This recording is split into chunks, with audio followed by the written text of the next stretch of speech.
No, no, no. Someone gonna give class here. I said, please bring this. So you can bring it here. I am ready to go. Thank you so much.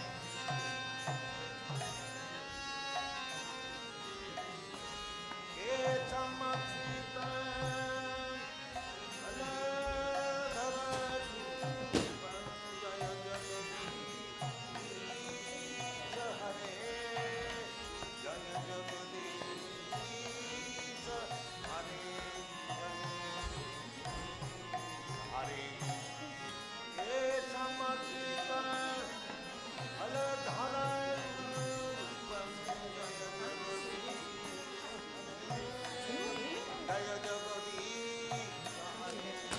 Just for me to...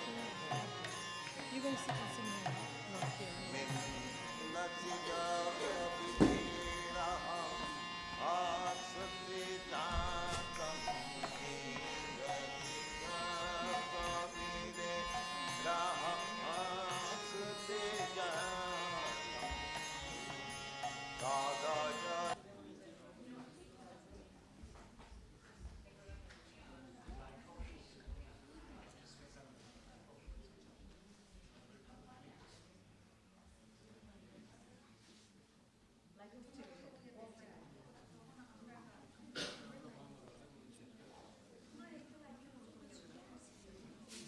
More.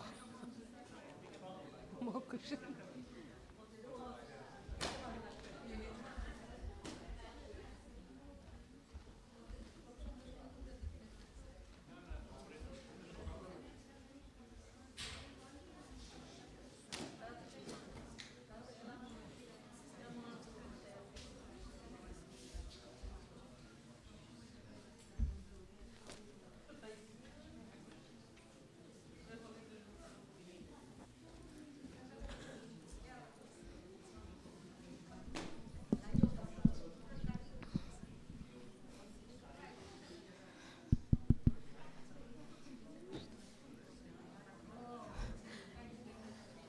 Hare Krishna.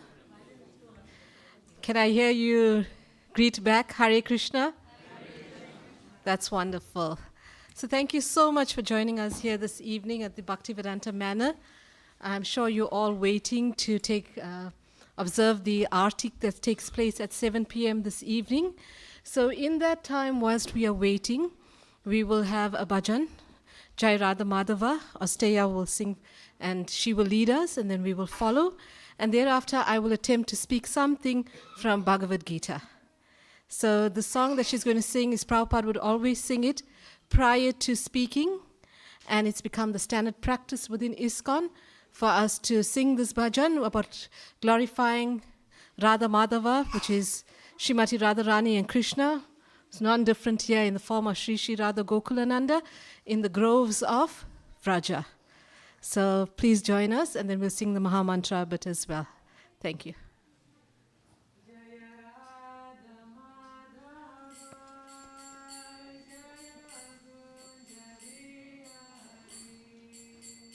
Jaya Radha Madhava, Jaya Kunja Bihari.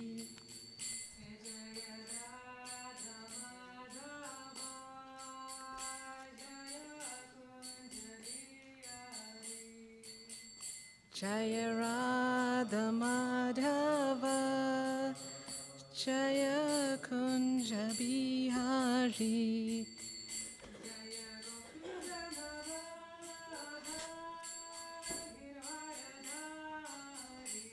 Jaya Gopi Jana Vallabha Givaradari.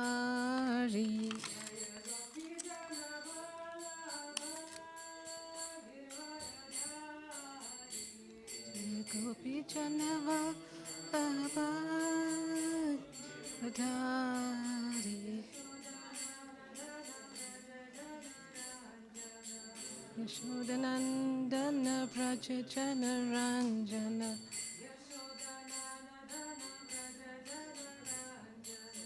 Yashodanandana Braja Jana Ranjana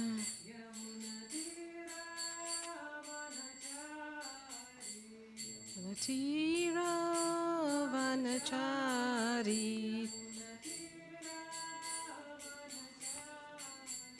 Yamunatira Vanachari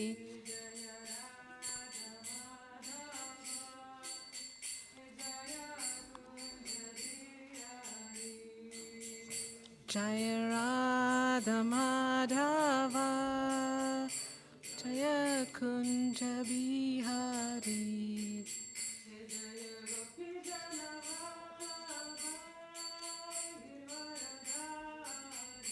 Jaya Gopi Girivaradari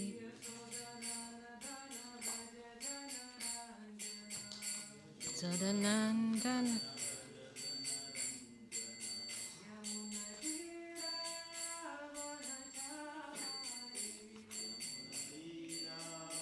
Vanachari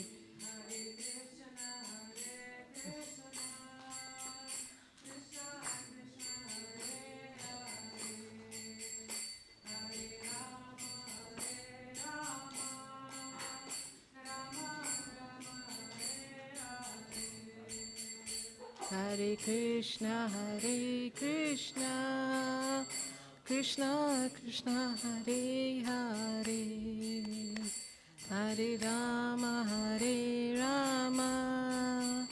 Rama Rama, Hare Hare.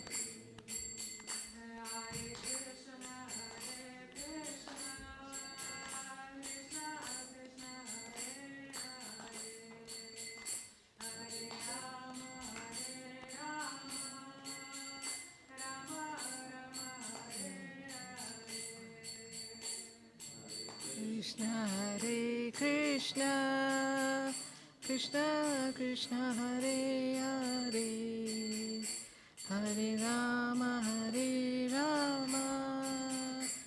Rama Rama, Hare Hare.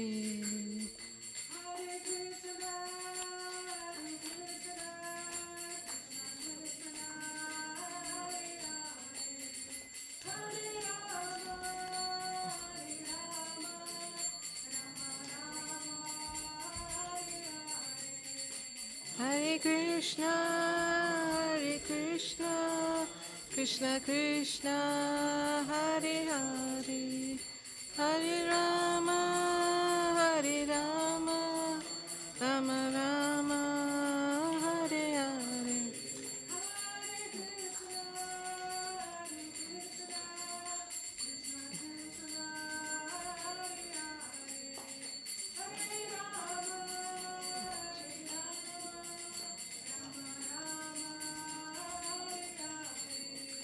Hare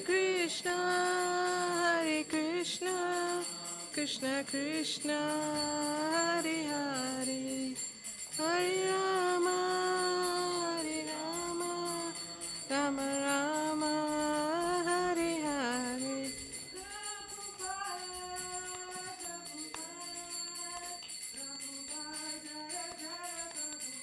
Jaya Jaya Prabhupada, Prabhupada, Prabhupada, Jaya Jaya Prabhupada.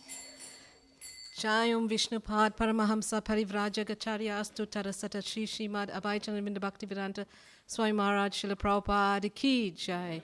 Anantakoti Vaishnava Vrinda Ki Jai. Nama Acharya Srila Haridas Thakur Ki Jai. Prem se kaho Shri Krishna Chaitanya Prabhu Nityananda Shri Advaita Gadadhar Shivasadi Gaura Bhaktavrinda Ki Jai. Shri Shri Radha Krishna Gopa Gopinath Shamakunda Radhakunda Giri Govardhan Ki Jai. Shri Vrindavan Dham Ki Jai. Shri Navadvip Mayapur Dham Ki Jai. Jagannath Puri Dham Ki Jai. Gangamai Ki Jai. Yamunamai Ki Jai. Bhakti Devi Ki Jai. Tulsi Maharani Ki Jai. Samaveta Bhaktivinoda ki jai.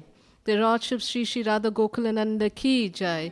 The Lordship Sri Sita Ram Lakshman Hanuman ki jai. Sri Sri Gaur Nitai ki jai. Gaur Premanande Hari Hari Bol. Gaur Premanande Hari Hari Bol.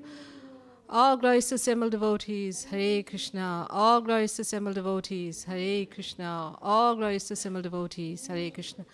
All glorious lotus feet of Shri Shri Guru and Gauranga.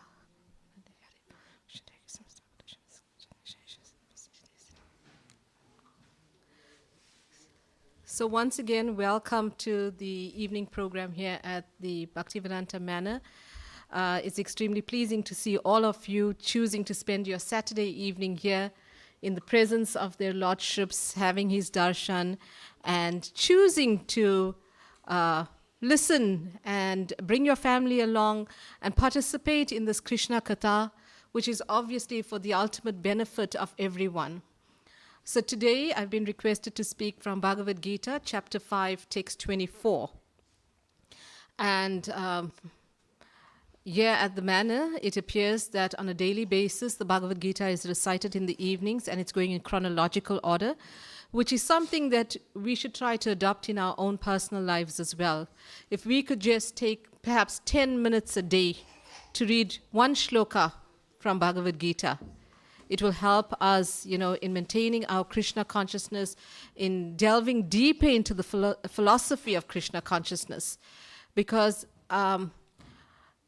many of us were raised in families where we were fortunate enough to know right from our birth or our childhood that Krishna is the Supreme Personality of Godhead.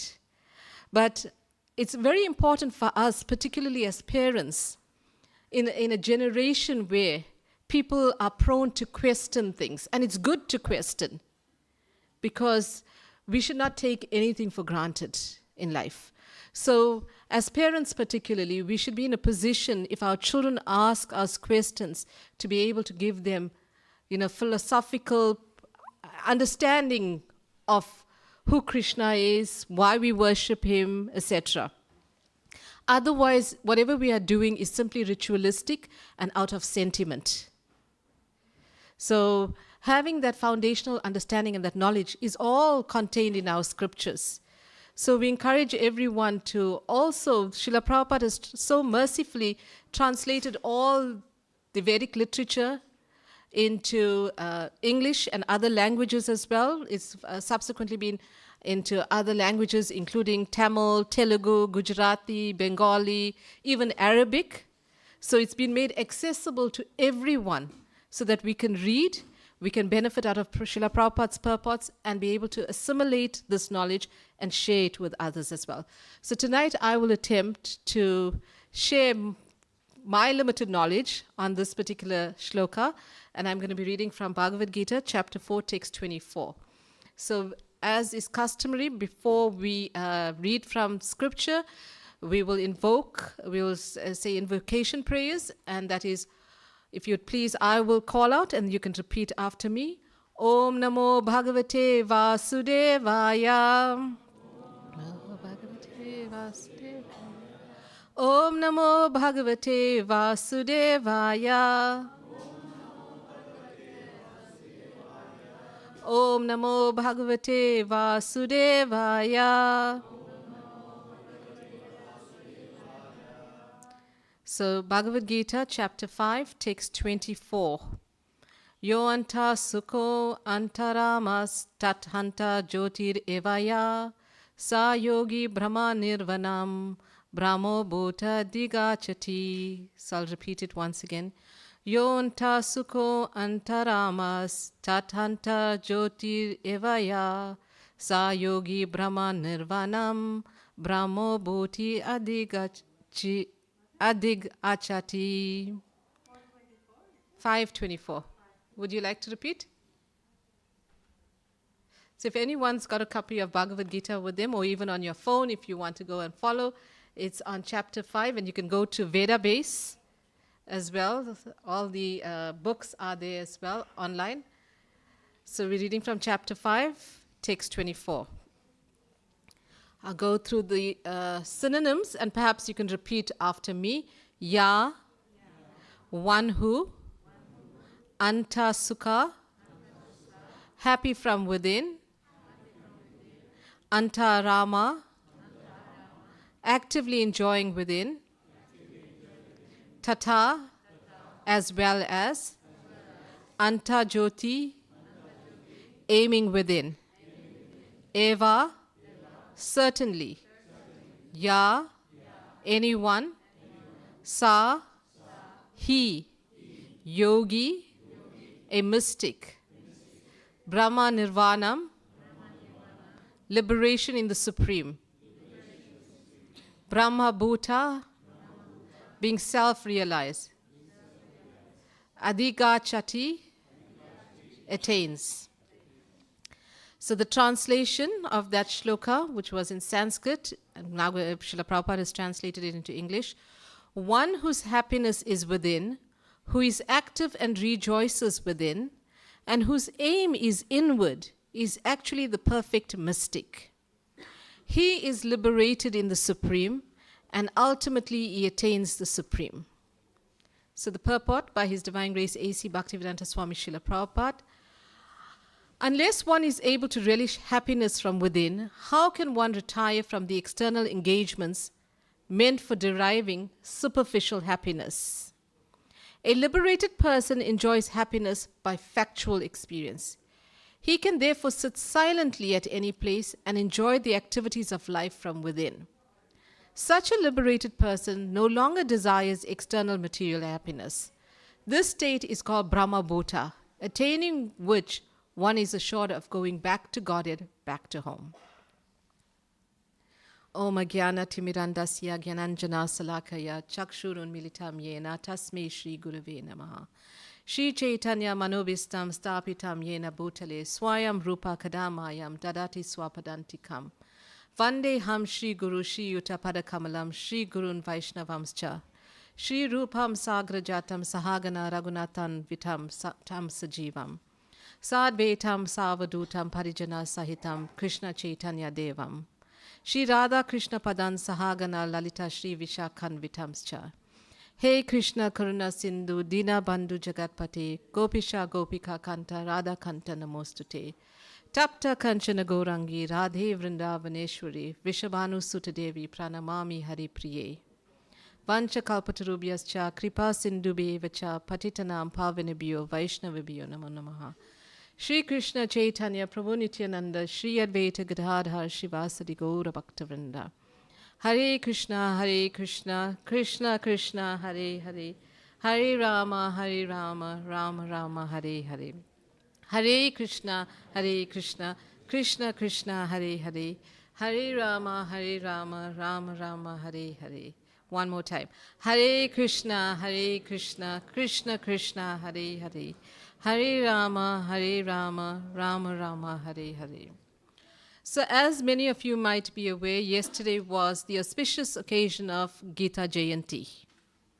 It was the day in which Lord Krishna had spoken Bhagavad Gita to Arjuna on the battlefield of Kurukshetra over 5,000 years ago. So Bhagavad Gita may have been spoken to Arjuna, but it was actually for our benefit. Krishna left his instructions, his teachings, for our benefit itself, so that we could read, hear about Bhagavad Gita, understand the purpose of our life, what our relationship with Krishna is, how we can perfect this lifetime of ours and eventually go back home, back to God, as Srila Prabhupada says in the purport to this particular verse. So before I commence in speaking, I just want to go through the translation again. One whose happiness is within, who is active and rejoices within, and whose aim is inward, is actually the perfect mystic. He is liberated in the Supreme, and ultimately he attains the Supreme. Right? So this shloka, there are certain important phrases that it is dealing with. Firstly, Krishna is saying, he's speaking about happiness from within, which is anta sukha, happy from within. The second one is anta rama, actively enjoying within. The third is anta jyoti, aiming within. Then the other important concept is Brahma Bhuta, being self-realized, and Brahma Nirvanam, liberation in the Supreme. So I'm sure you would all agree with me that we are all seeking happiness. Is anyone here ever wishing upon themselves, oh, I love to be miserable? Does anyone ever derive any sort of satisfaction from having a horrible day, from being sad? Anyone loves wallowing in their sorrow? Or do we all want to be happy in life? Would you agree with me? We are all seeking that happiness, which seems to be very elusive. Because sometimes, where do we derive that? Or where do we search for that happiness? Where are we searching? We think if I get that job, or if I get that promotion, I'll get an increase in my salary. I'll have more money. And when I have more money, what am I going to do? Then I can buy that better house, or I can drive a fancier car, or I can buy designer clothes, or I can finally have, that trip, go to Disneyland and enjoy over there. Whatever it is, we kind of think that perhaps having that money is going to be that solution to our question of how am I going to be happy? And we think, oh, happiness will come if I have more money. With more money, I can do all these things, or whatever it is your aspirations are for. So as a result of that, we have to work harder in this material world. And we strive more and more, and then we get caught up in the cycle. The day becomes like we wake up in the morning, and it's like going to work, coming back, just for that month-end paycheck, so that we can now spend that hard-earned money that we've worked so much for. So many people are fantasizing about accumulating wealth and then living the dream after that. And but it remains elusive at all times. You might have often heard people say, money can't buy you happiness. You've possibly even read that poem. I should have searched it out and recited it here, but the essence of that poem, and I can't remember who the poet was, speaks of things such as, you can buy a bed, but you can't buy sleep. You can buy the best stove, for instance, but you cannot buy yourself a good appetite to enjoy that food.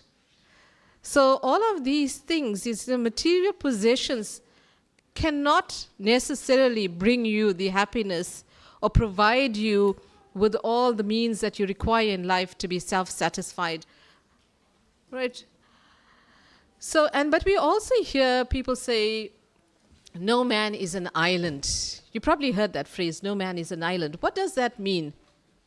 That we are literally social animals, social beings. We thrive on relationships. We need to be in a relationship, whether it is being as a parent and with your child, or with a spouse, with a partner in life. We want to give love. By nature, we want to give love, we want to receive love. So that sometimes people seek happiness from, or in the form of love in a relationship. And there's various relationships one can engage in. But in all relationships, it's never smooth sailing. If you go to a wedding, for instance, and probably when it's time to give speeches, and the advice that people will give to the newlywed couple is like, you need to be tolerant, you need to respect each other, you need to appreciate the best in each other. Because there's also, no one's perfect, but everyone's looking for that perfect partner, that perfect person. But when we look at ourselves as well, who is perfect? So even if we look for happiness in the form of love in a relationship, as long as it is a material relationship centered upon each other, we are always going to, at some point, be disappointed, experience heartache, or even, relationships end. And you become disillusioned in finding happiness from that particular source. So, what are we doing? We are trying to engage our senses and our mind in the search for happiness. And where are we searching for it? We're searching outwards, externally. So what Lord Krishna is saying in Bhagavad Gita here to Arjuna is saying, rather go inwards. Act in a way that arises your love for Krishna inwardly, and that would be true and lasting happiness. Right? We are all spirit souls. So within each of us is a tiny spark, an eternal spirit soul. This material body is simply a covering, because we are all unique in our own way. No, we don't look the same. We're not identical. Our personalities are different, etc. But within each of us is a spirit soul, or that spark of consciousness. So when we take on this body, we utilize, and there's 8,400,000 species of life. And the souls in each one of those species, from the insects to, various species, the reptiles, the aquatics, and even to this stage of human life, which we find ourselves in human bodies. Right? And we are all endeavoring to get out of the cycle of birth and death. The soul's eternal constitutional position, like we have a fire, and the fire has sparks. Sometimes you see sparks of that fire. That individual spark has all the qualities of the fire, but it has it in minute quantity. It has it in minute quantity. So likewise, we are part and parcel of the Supreme Personality of Godhead of Lord Krishna. We are minute little specks. Krishna is supremely independent. So we have also been endowed with a degree of independence, because love cannot be forced. Do you agree with me? Can you be forced to love someone? So love cannot be forced. Likewise, Krishna wishes for us as individual souls he endows us with this free will to choose to love him, or to separate and try to engage and find happiness outside of him. Hence, this material world is created for this purpose. I can give you another analogy as well. Let's look at a fish, right? If you take a fish out of water and you give that fish the most luxurious, comfortable bed to sleep in, would that fish be happy or even have any sleep? You give that fish a 5-star dining experience with some master chef preparing that meal for that fish. Would that fish be happy?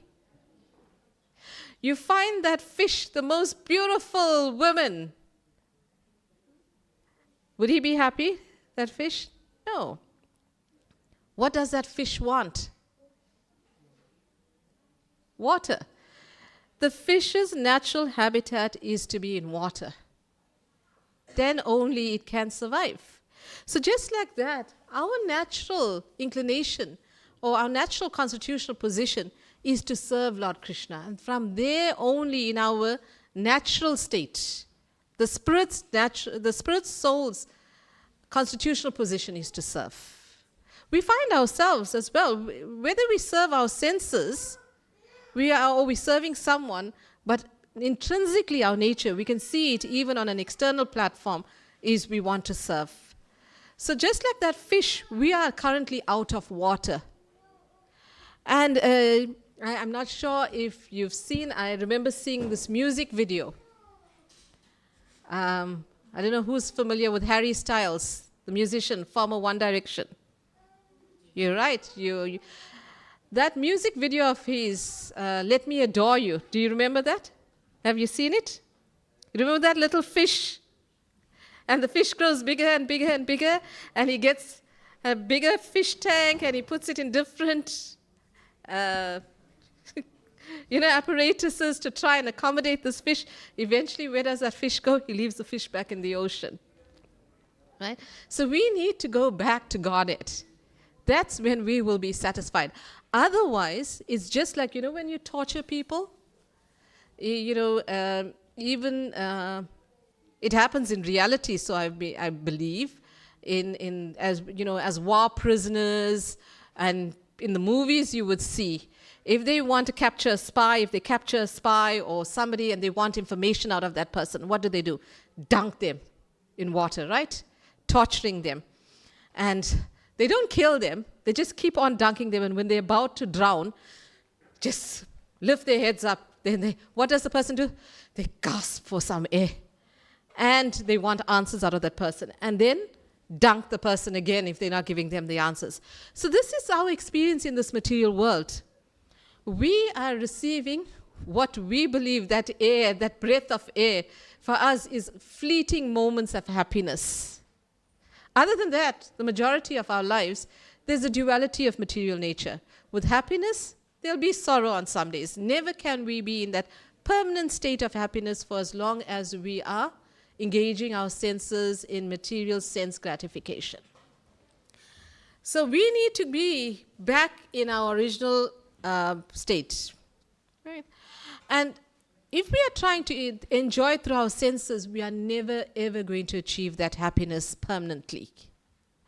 In Bhagavad Gita chapter 2 text 59, Lord Krishna says, though the embodied soul may be restricted from sense enjoyment, the taste for sense object remains. So what is being spoken about here is, one may then say, okay, if the problem is that I'm trying to enjoy through my senses, let me withdraw my senses, right? Let me withdraw my senses and stop engaging in my senses totally. But is it possible? I ask you, even for a moment, Shri Shri Radha Gokulananda ki jai, Shri Shri Sitaram Lakshman Hanuman ki jai. If I had to ask you to sit still for 5 minutes and just think of nothing and don't engage your senses in anything, can your mind stay focused totally and not go roaming anywhere? It is very difficult to control the mind. It is said that it is more difficult than even controlling the wind to control your mind. So particularly now in Kali Yuga, the age that we find ourselves in, the age of quarrel and hypocrisy, it is not possible to engage in, just withdrawing of the senses and trying to control the mind and internally meditate in this kind of fashion. Rather, we need to engage the senses, right? And to try and abstain from engaging the senses will be very artificial. Sometimes we know you may be ill, and then you go to the doctor, and the doctor will say to you, you need to follow a specific diet for a certain period of time. You cannot have salt, or you cannot have, so many things. He may be putting you off certain food items for a specific period of time because your body needs to heal. Throughout that period that you are having to abstain from this, you are definitely waiting for that day when that restriction, when you're in better health and you can go back to eating that. So just like that, any artificial withdrawal of the senses is not going to be permanent in nature. You are going to, at some point, the mind is already waiting for that day, and you are eventually going to go back to old bad habits, right?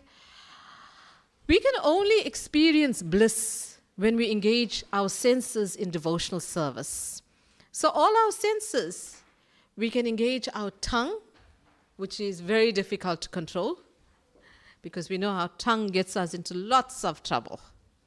So how can we engage our tongue in Krishna's service? Firstly, we will eat only prasad, that is foodstuffs that have been offered to Lord Krishna. And he tells us in Bhagavad Gita what foodstuffs he prefers, because it says, if one offers me with love and devotion a fruit, a flower, leaf or water, I will accept it. So he specifically asked for vegetarian foodstuffs. So by eating it after it has been offered to him, it becomes prasadam, the Lord's mercy. Because other than that, even being a vegetarian without offering your food to Krishna means that you are engaging in some degree of karmic action. Because even plants, vegetables, have some degree of consciousness. So Krishna, by offering him that bhoga, he takes that karmic reaction away for you. And you then get his mercy instead.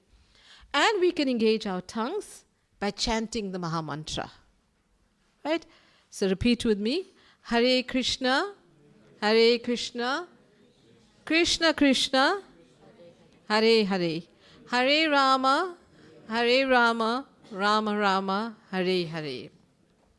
So chanting in this way, we are engaging our tongue and our taste. We're using our tongue for tasting Krishna Prasad. With our eyesight, we perfect our eyesight by coming and having darshan of Lord Krishna. Right? We see his holy form. We smell, we use our sense of smell. We smell the incense that has been offered to him. We smell the flowers that have been offered to him. We use our sense of hearing to hear the chanting of the holy names, to hear the bhajans, the kirtans, and to hear when Krishna Katha is being spoken. The main purpose of actually coming to a temple, even in Srimad Bhagavatam it is described, is when you come to the temple, it gives you an opportunity to hear the glorification of Lord Krishna in the form of these kind of discourses, hear his glorification through the bhajans, take the association of the devotees. It is a place of pilgrimage.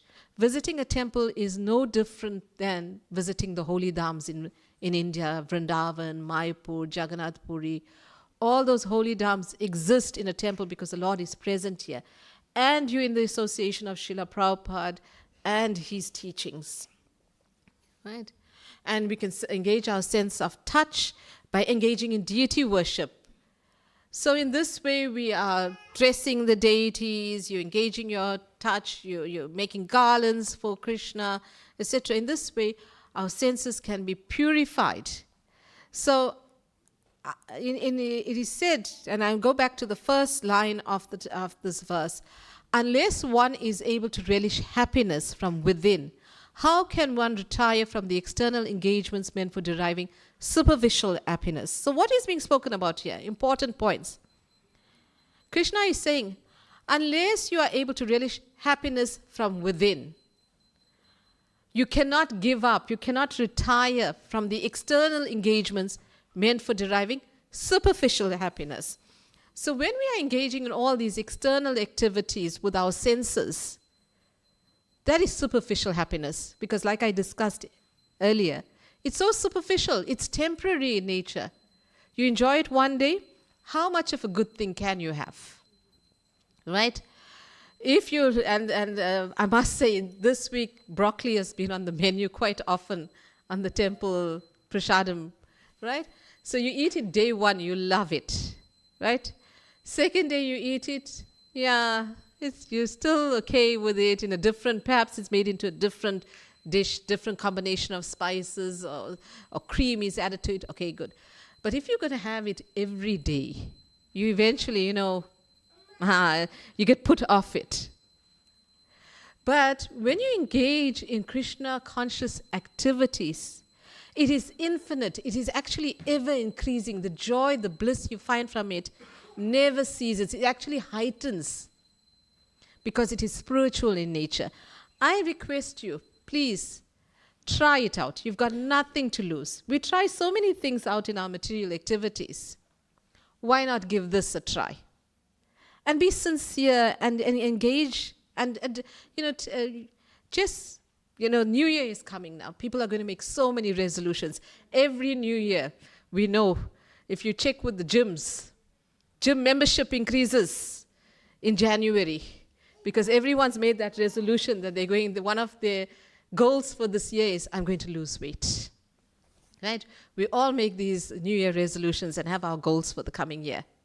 And then you will start off very enthusiastically. But eventually, unless you are committed, commitment is a requirement, you may eventually drop out of going from the gym. So with anything, commitment is required. So even in this process of Krishna consciousness, we need to be committed to it. If we sincerely and seriously want to attain that eternal happiness, solution is here. Krishna has given us the process. Prabhupada has given us all the facility for it.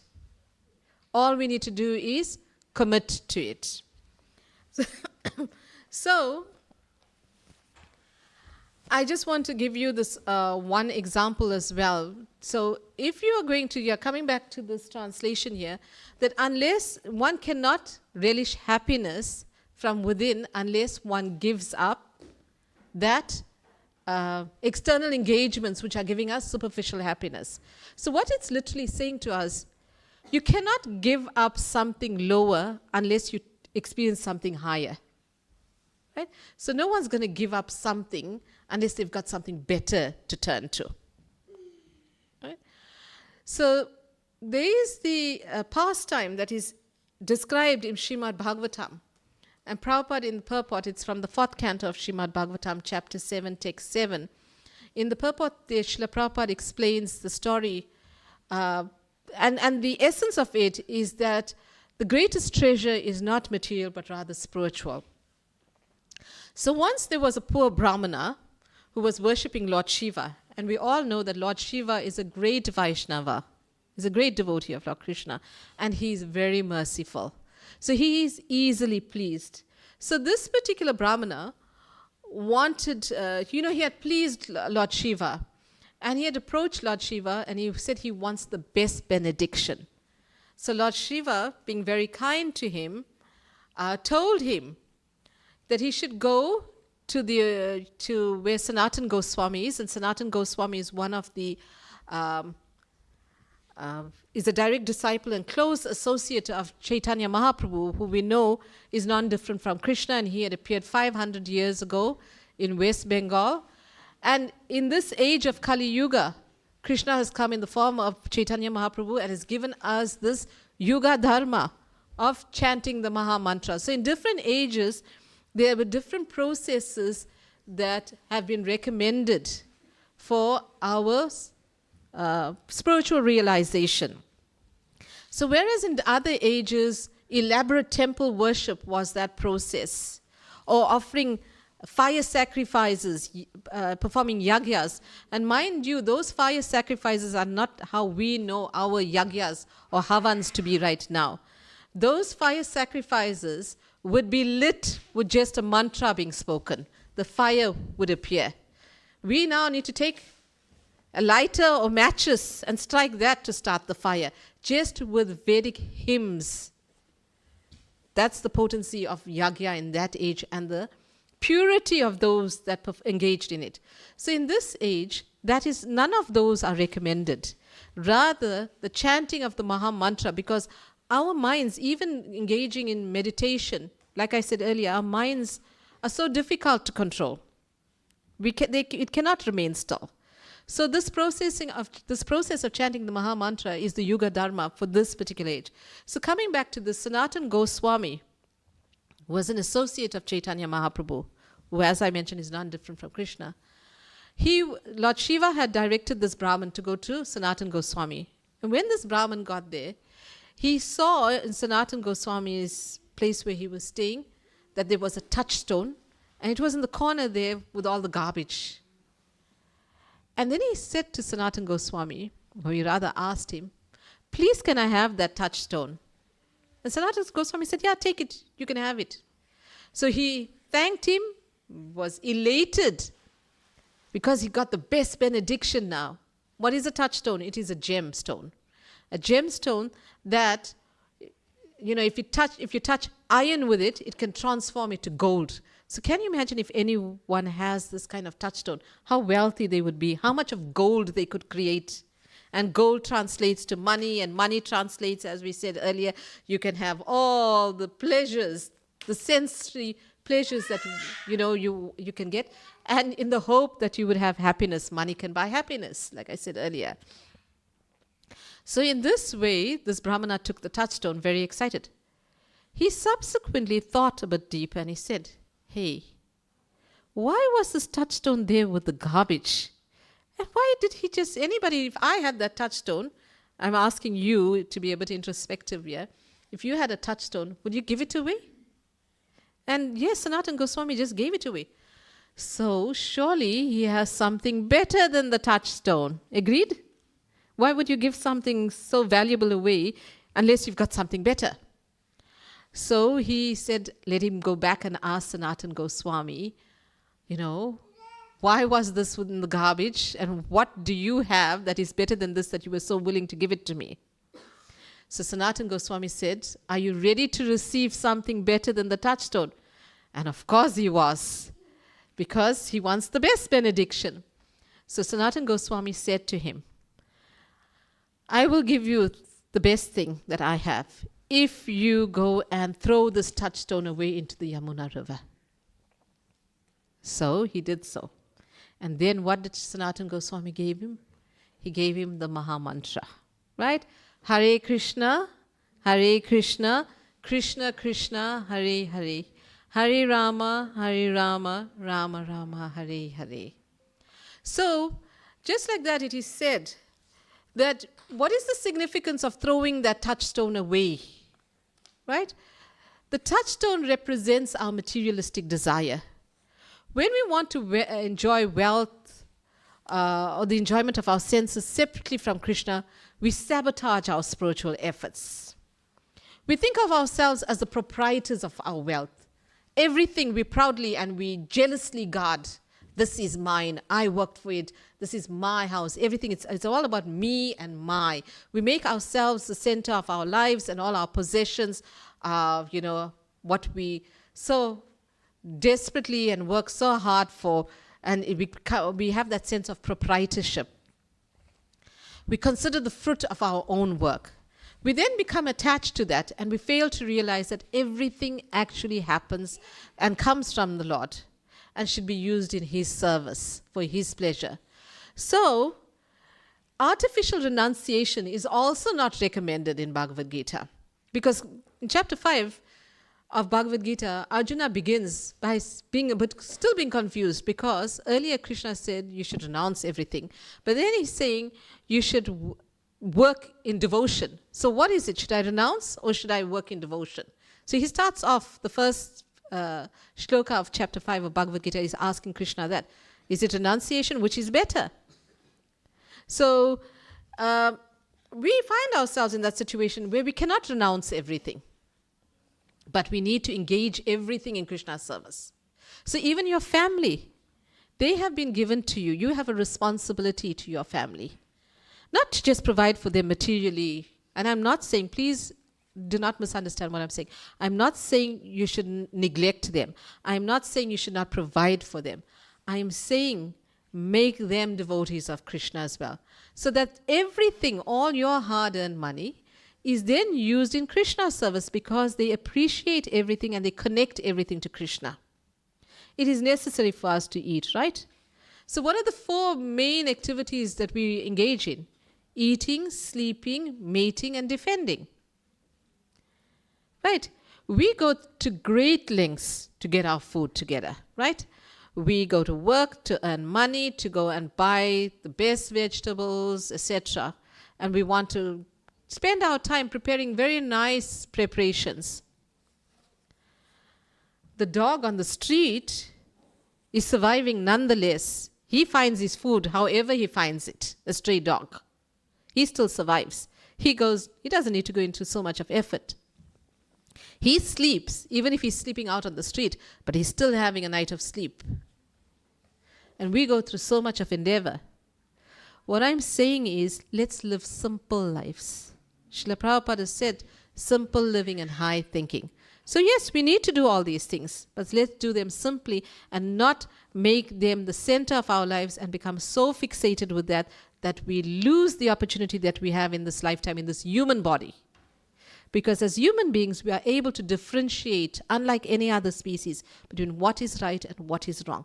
We have that opportunity in this lifetime to inquire into our purpose in life. What is our happiness? Where should we derive our happiness, and where can we get our happiness from? And let's aspire for that.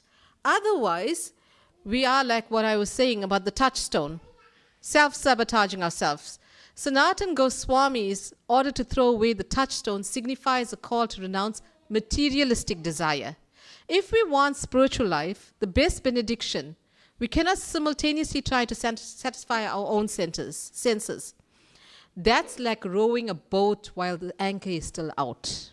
Can you imagine you're on a boat, the anchor is down and you are rowing. Will you go anywhere with it? Or often you hear that saying, he's got one leg here and one leg there. He's indecisive. Can't make up his mind. You're going to go nowhere in that way. Likewise, if we want to make spiritual progress, we need to lift the anchor of our material desires. We need to dovetail everything in Krishna's service. Whatever we do, let's try and make Krishna the center of it. Right? And in this way, Srila Prabhupada has given us that touchstone. Right? And that touchstone is the Maha Mantra, right? Through the simple process of hearing and chanting the Lord's name, we can directly achieve the highest treasure, which is Krishna Prema, love for Krishna, right? Pure love of God. That's the ultimate benediction that one can get. So, in this way, when we speak of turning internally, when Krishna is saying, some people, where is it here? One whose happiness is within. So when the spirit soul is happy, and that spirit soul, like I said right at the beginning, being spiritual in nature, its happiness can only come from the spiritual source, who is Krishna himself. We need to be active. So seeking happiness within is not merging with becoming Brahman and a Brahman realization or impersonalism and all. It is about delving internally and meditating on Krishna and engaging our senses in Krishna. So our activity, who is active and rejoices within, whose aim is inward, is actually the perfect mystic. So we become perfect yogis. He is liberated in the Supreme. So in this way, we receive liberation from the bondage of the cycle of birth and death, and we attain the Supreme. Right. So are there any questions? We've got 5 minutes left. Any questions, realizations, comments? Yes, Maraji.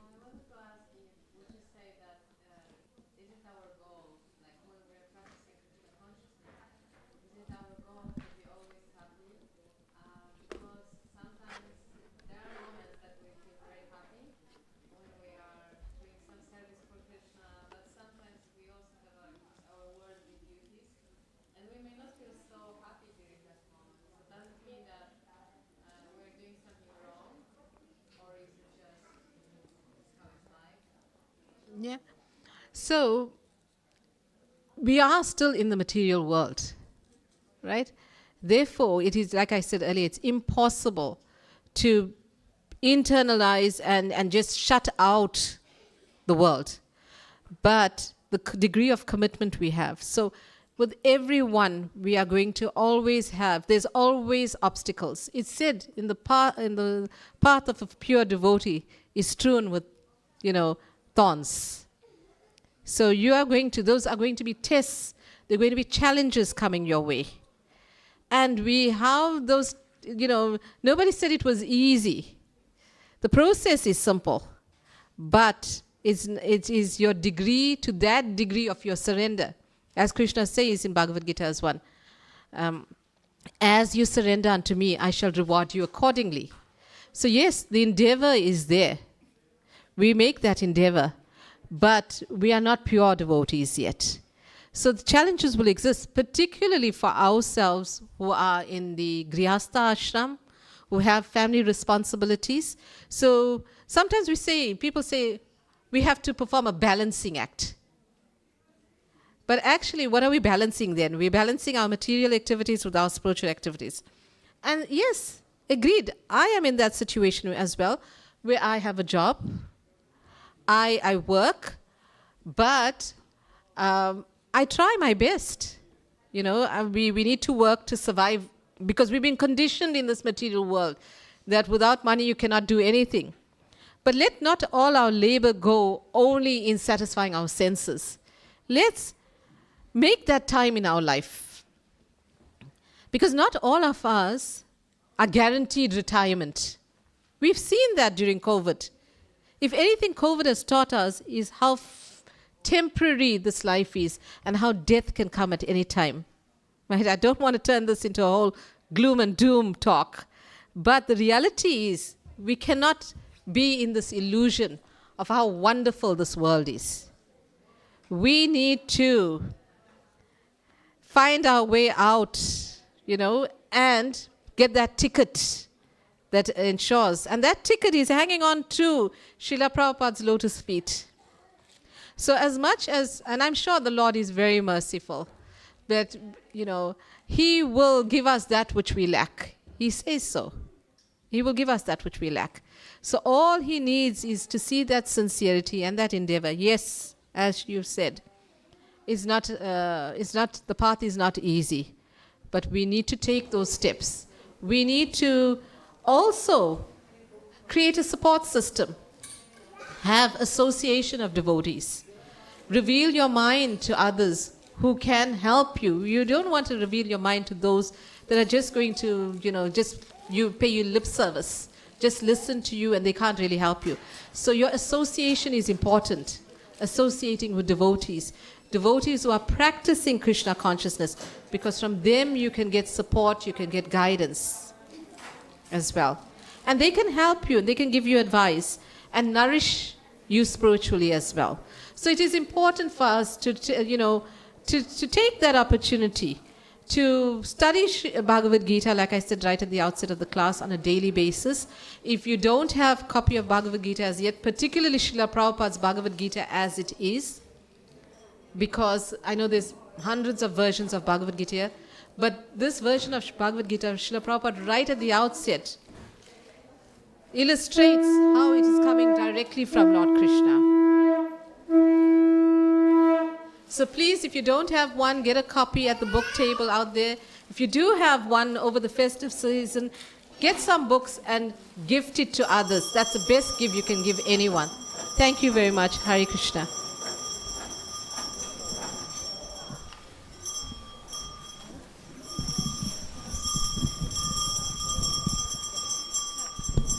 Shri Shri Radha Gokulananda ki, Shri Shri Sitaram Lakshman Hanuman ki, Shri Shri Gauranitaya ki. Jaya Jaya Gaurachande Arati Ka Shobha.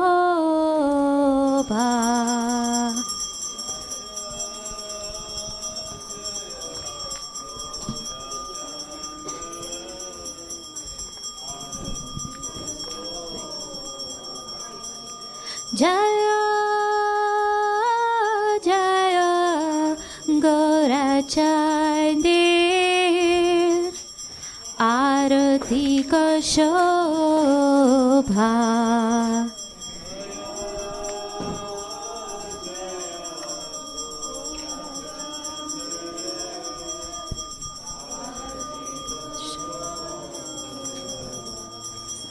Jana Vitatavani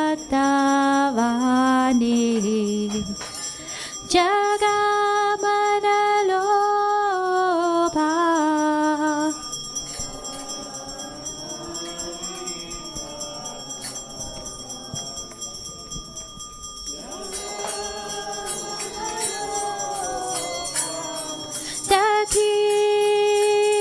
Dakinanita Ajan Vamegadadara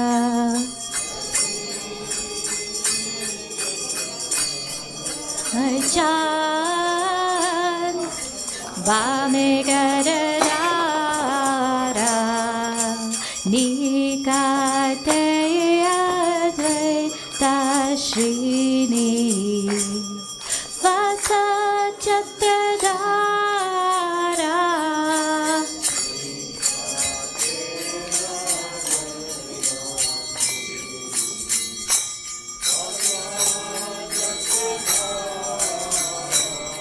Basi Ache Gorajan Ratna Simhasane